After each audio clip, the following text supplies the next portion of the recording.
I'm Angela Kerndl, and this is True Crime Rocket Science.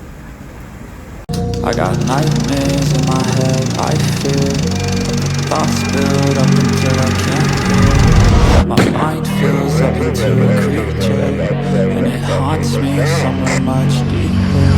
I got nightmares in my head, I fear the thoughts build up until I can't hear. That my mind fills up into a creature, and it haunts me somewhere much deeper.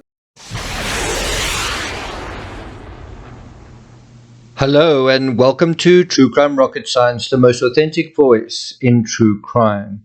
If we recap the arc of Barry's story in terms of Suzanne Morphew, well, in the most basic way, Barry thought Suzanne was dead and then he thought she was alive again. Now, the way to analyze these 13 statements from Barry isn't so much each one in and of itself, taking each one on its own merits, but by checking for inconsistencies across the various statements, kind of cross-referencing them, right? If you're taking notes, you'll notice that Barry's story about what he thinks happened to Suzanne changes frequently. Why is that? Now, as early as May 21st, he was suggesting to investigators that he thought Suzanne was dead by referring to her in the past tense. Of course, his lawyer would perpetuate the idea that she simply left and was somewhere out there all this time. The point is, this is a great departure on what Barry was implying right in the beginning. I mean, if you take the mountain lion scenario at face value, I don't think it means Suzanne went to Ecuador or went anywhere out of her own free will. It implies that she's not okay and also that she probably didn't survive. So let's go to Barry's interview May 21st. But before we get to that, if you haven't subscribed to the channel, please do. Bear in mind, right now I'm in Manhattan. I'm going to be taking a trip to Long Island quite soon. So if you're interested in the Uerman case, please check out my content on that. I'm putting some sort of on-the-ground footage on YouTube, video, and photos as well. So might give you a bit of a sense of the work style, work ethic, and all of course, in the pursuit of authenticity. If you're enjoying this episode, please like, share, leave a comment. You can also hit the thanks button, and let's get started. So we go to the affidavit. It's Barry's second interview, May 21st. On May 21st, 2020, Colorado Bureau of Investigation Agent Cale and Agent Derek Graham interviewed Barry for the purpose of reviewing the victimology packets of Suzanne that were prepared by the Behavioral Analysis Unit of the FBI. Now, if you think about it, this has taken 11 days for them to prepare this analysis. It's actually quite quick, quite a quick turnaround. We're also going to deal with the FBI's interviews with Barry. They are part of these 13 interviews, but it starts off with the CBI. In any event, the interview was audio recorded. The following quotes were selected by Special Agent Grussing for this affidavit. Now, the way that the quotes are selective means it's not really necessarily a coherent narrative. It's far less coherent than the Chris Watts case, where a lot more information was provided. And so the excerpts from the audio recording are a little kind of fragmented, but nevertheless worth looking at. And the first one that is highlighted is Barry saying, I just wish that you knew how amazing she was, right? And it says in brackets there, referring to Suzanne in the past tense. That's the very first thing that's highlighted on May 21st. So within 11 days, Barry was saying to law enforcement, or he was speaking to law enforcement about Suzanne in the past tense. And I think you tend to speak in those terms about someone when they're no longer with you. I mean, I've got a friend who was also an amazing person, and I have the same sentiment. I wish people knew how amazing he was. And you tend to speak that way about people who aren't there anymore. Per Barry, Suzanne began to abuse antidepressants and alcohol to get away from the stress and anxiety of dealing with chemo and cancer. He said, It's the only thing we argued about. And he cited text arguments. He added, when she was in that mind, it wasn't her. And so Barry is giving you a partial, in my opinion, a partial version of the truth. He's now acknowledging that there was some trouble in paradise, that things weren't perfect. And of course, the part that wasn't perfect had nothing to do with him. It was Suzanne. It was what she was doing. It was her stress and anxiety. Didn't he have any stress and anxiety about certain things, about finances, about anything? Apparently, she's the only one who does have that. But what he's doing is providing kind of plausible deniability, is saying, yes, we actually did argue about certain things, but what we argued about was kind of innocent, certainly innocent from his perspective, from his side of things. Barry said that it was Suzanne, not him, who wanted to move from Indiana. It's quite interesting that seems to be another inversion. He stated, we men, this is obviously just what the affidavit is highlighting, we, meaning men, need sex. That's all we need and we'll be good. So what he seems to be saying is, he wasn't very high maintenance. He didn't really need a lot. And he's kind of implying with that certainly he didn't need money, that he was happy in his marriage and he was getting what he wanted. Barry discussed the pills that Suzanne took and how he begged her to stop taking them. He added that she got mean and angry.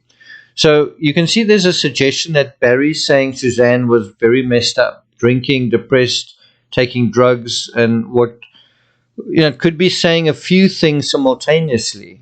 Not directly, but indirectly saying that because she's so messed up, she might be erratic psychologically, and that could imply that she perhaps took her own life, or that she fell off her bike, or was taken advantage of while in some compromised state.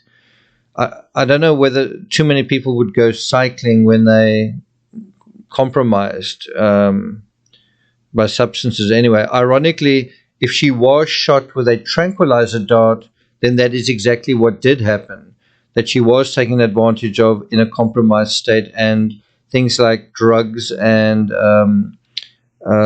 alcohol and that sense of being dizzy or drunk are going to play a role in the incident. In terms of the reference to begging, one rather had the idea that Barry was the one begging, certainly from Suzanne, from some of her texts, and from the fact that he was asking her for money, not the other way around. Anyway, back to the affidavit. Barry stated that Suzanne had friends she kept from him, evidenced by her attempting to text someone and her saying it was none of his business, that it was private. Now, I'm not sure if that's trying to make the inference that one of her friends may have done something to her, or one needs to be suspicious of some unknown friend, some anonymous person connected to her, not Barry, of course. Anyway, Barry said that Suzanne gave her passcodes to him and that he could access her phone, but it was very suspicious why she did not tell him about some of her communications. Barry said that, so again, he's giving some of the truth there, but is it the whole truth? Barry said that he gave Suzanne $300 to $400 per week for spending, kind of like an allowance. He said she never went to an ATM. Barry was the ATM. I think about the irony of that statement. Regarding Barry leaving Suzanne alone on Mother's Day when she disappeared, he replied that his girls were supposed to come home and, quote, I didn't feel bad because I thought they were going to be there around lunchtime. Barry stated that Suzanne's alcohol consumption increased after May 6th when the girls left town and she did not have to hide the alcohol from blank. That part's redacted. Now I think that part one needs to take note of, where he says on the 21st of May that her alcohol consumption was increasing. What would he be saying later about that? Would it be decreasing? What would he say? Barry said on Friday, I think we jumped in her car and went to Moonlight Pizza. got a pizza and salad. He said that they ate pizza in the car and brought it home, or brought it home to eat. Maybe ate some of the pizza on the way home and ate the salads. Now, it's interesting that Barry here actually admits that he could access Suzanne's phone. By saying Barry was the ATM, he actually inverts the reality of the situation. Once you know, all fair with what it really was. Suzanne had recently inherited about $500,000, so she really didn't need an allowance of $300 or $400 a week from Barry. Whereas, if you think about it, Barry had raised barely a third of that amount when he sold his business in Indiana, and he was going to need all the money he could get to kickstart, to initiate a new business in Colorado. Barry seems to shift the responsibility for being with Suzanne to his daughters. Were they really supposed to return home at around lunchtime on Sunday? If this was the case, it would be interesting to know when they called their mother to wish her happy Mother's Day. It would be interesting to know what they say about when they intended to come home. And since the search for Suzanne only kicked off in the afternoon, one has the impression they weren't going to be back until Monday. On page 22 of the affidavit, near the bottom, quote, Barry stated that Saturday, May 9th in the morning, he got up early, probably had to put tools in his truck, probably. Suzanne thanked him for the breakfast and was perfectly normal, giving him a kiss goodbye, and, quote, everything was great, unquote. He told her that he would be home soon and they could go bike riding or hiking or something. Barry added that it was a perfectly normal day and she was in a perfectly good mood. And that story would extend to right at the end of May 9th, the evening where they have a barbecue and so on. Now, the thing that I think to highlight here is that Barry volunteers this idea of, well, they might go bike riding or hiking or something. But he's suggesting that they went somewhere together in the outdoors. Anyway, when asked if anything out of the ordinary happened, Barry said, no, it was a perfect day, Saturday.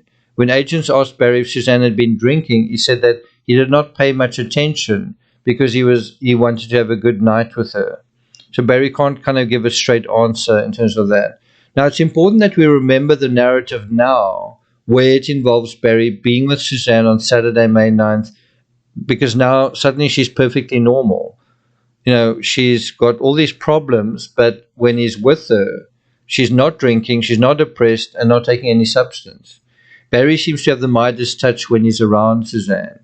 Also, take note that Barry puts himself hiking in the area on Saturday afternoon. Do law enforcement ask him where, and are they able to confirm this with an eyewitness or GPS data? Because I do think where Barry was on Saturday afternoon is important. And I think the important question is, did he drive somewhere Saturday afternoon or did he walk somewhere on Saturday afternoon? And there's a big difference between those two possibilities. And now some of the concluding paragraphs from that interview. Barry said that they grilled steaks, referring to that night, and did not leave the house after he got home that day. He said that he and Suzanne laid out on the patio in the sun. Well, we know that she did. And so he's also putting himself in that location. Now we'll see how he expands on the story in later interviews. Barry said that she made soup for lunch. He left his phone alone because he wanted a nice evening with my wife. I think that suggests that there's not much phone activity on his phone in the afternoon and evening. Suzanne talked to Barry that evening about purchasing a house in town for $800,000. He said that Suzanne was not on her phone that night that he knew of. When agents asked Barry if he and Suzanne went to bed together, he replied, I'm pretty sure we do. And later, I'm pretty sure we went to sleep together that night. Suzanne did not leave the house after they had sex and went to sleep. When asked by agents specifically if Barry used his phone to set his alarm for 4:30 a.m. on Sunday, he stated that he just woke up on my own without an alarm. That's also going to be an important point to juxtapose, to cross-reference to other statements. This idea of him setting his alarm and then he woke up without his alarm. What's incredible here is how similar Barry's story is to Chris Watts. You may remember Watts' final conversation with Suzanne was that they couldn't afford their home and they had decided to move to Brighton. Remember, that was what he said they spoke about on Monday morning, August the 13th. And they decided they couldn't afford where they were staying and they would move to Brighton because it was cheaper. That was supposedly the last conversation Chris Watts had with Suzanne.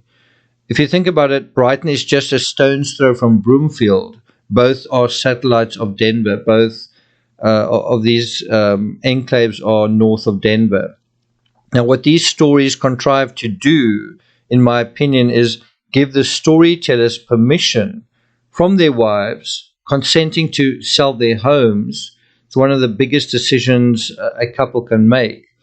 And, of course, the story is told about what they said and what they consented to in their absence, and it turns out to be a permanent absence.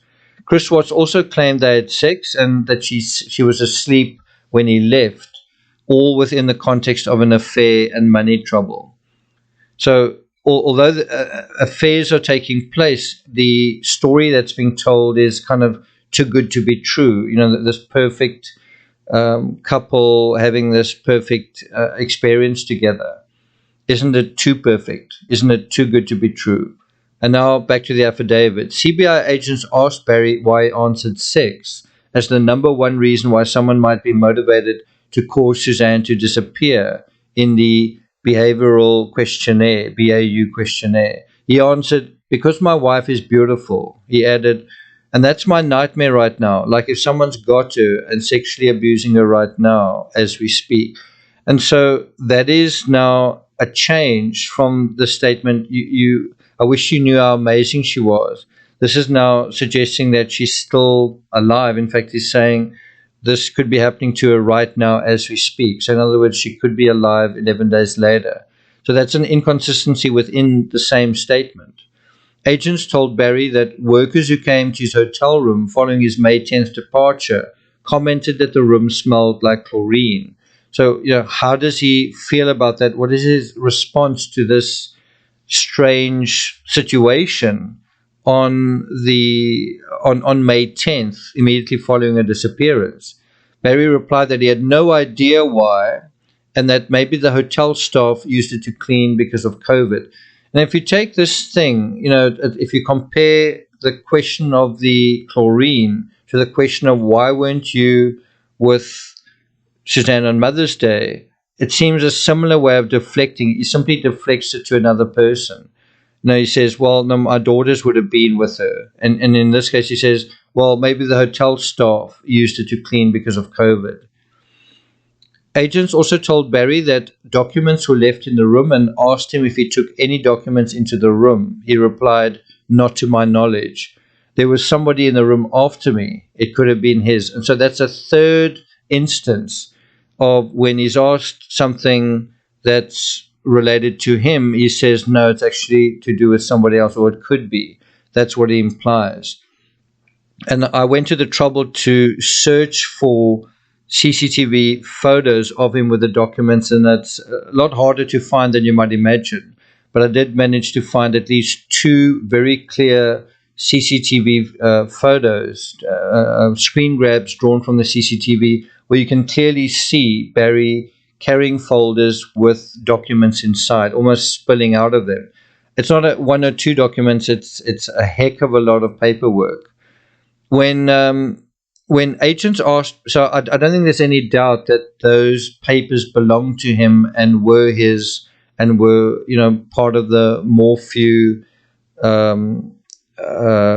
paper trail, if one wants to put it that way. Now, when agents asked Barry why he did not pick up Morgan Gentile as agreed, and obviously they asking him this after speaking to her, so what do you predict he's going to say? Is he going to say he changed his mind, or is he going to put anything on himself? What do you think he's going to say? Anyway, so he was supposed to pick her up on Sunday for the ride to Broomfield.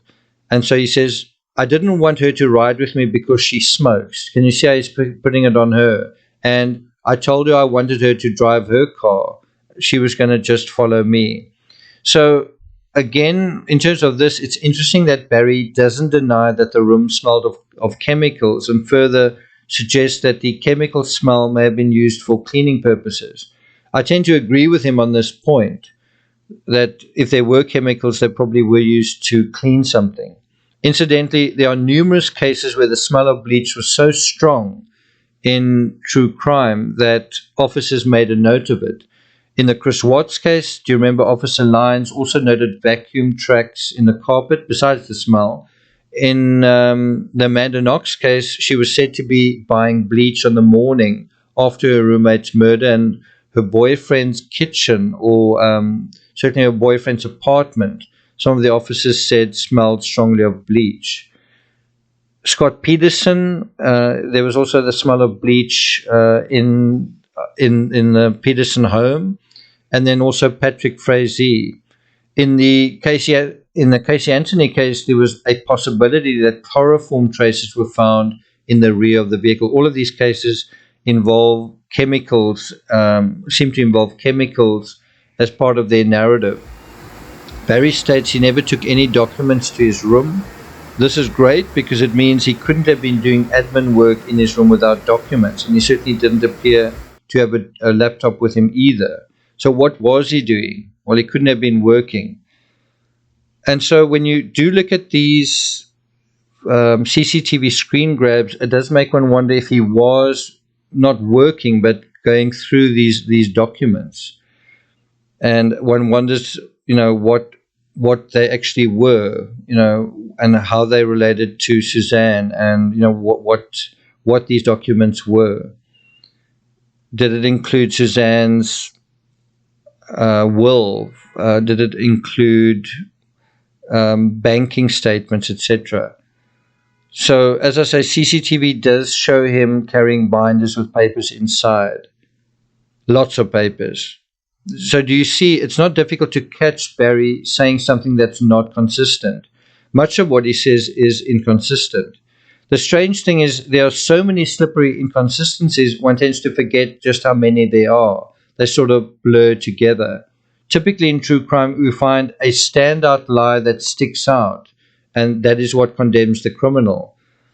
In Barry's case, there's so much inconsistency, it's hard to know what to think. It's hard to know what Barry's story actually is. Typically, in fact, you have a similar situation with Barry as you have with Alex Murdaugh. I do think Barry not remembering where he took papers into the room, whereas Jeff Puckett did. Jeff Puckett did remember a paper that was there. That says quite a lot.